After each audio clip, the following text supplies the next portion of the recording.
অনিৰ্দিষ্টকাললৈ বন্ধ মেঘালয়লৈ যোৱাৰ টেংকাৰ অসমৰ পৰা মেঘালয়লৈ নাযায় কোনো টেংকাৰ সদৌ অসম মজদুৰ ইউনিয়ন সংঘৰ প্ৰতিবাদ বন্ধ কৰি দিয়া হৈছে পেট্ৰল ডিজেল গেছৰ টেংকাৰসমূহ মেঘালয়ত হোৱা হিংসাত্মক কাৰ্যকলাপৰ পাছতে এই সিদ্ধান্ত গ্ৰহণ কৰা হৈছে আৰু মেঘালয় চৰকাৰে চালকক সুৰক্ষা প্ৰদান কৰিব নোৱাৰা পৰ্যন্ত বন্ধ থাকিব টেংকাৰ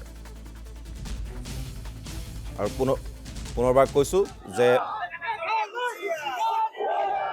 অনিৰ্দিষ্টকাললৈ বন্ধ থাকিব মেঘালয়লৈ যোৱা টেংকাৰ আৰু অসমৰ পৰা মেঘালয়লৈ নাযায় কোনো টেংকাৰ সদৌ অসম মজদুৰ ইউনিয়ন সংঘই সাব্যস্ত কৰিছে প্ৰতিবাদ বন্ধ কৰি দিয়া হৈছে পেট্ৰল ডিজেল গেছৰ টেংকাৰসমূহ অসমৰ মানুহখিনি বাহিৰে ষ্টেটত গ'লে আমি বহুত হাৰেছমেণ্টৰ সন্মুখীন হ'ব লাগে এইটো আমাৰ চৰকাৰ বিষয়াবিলাকেও জানে চৰকাৰেও জানে কিন্তু আজি আমি অসমত প্ৰত্যেকটো নৰ্থ ইষ্টৰ যিখিনি ষ্টেট আছে সেই ষ্টেটৰ যিমানখিনি মানুহ আছিল আমি প্ৰত্যেক মানুহকে আমি মৰম কৰি আজি আমি অসমত আঁকোৱালি লওঁ কিন্তু তাৰ পিছতো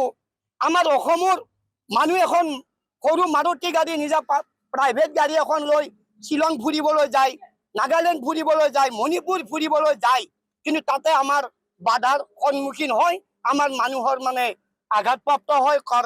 কাৰোবাৰ গাড়ী ভাঙিছে কাৰোবাৰ কিবা কৰিছে পৰহিৰ পৰা গণ্ডগোলটো হৈ আছে যোৱাকালি আমি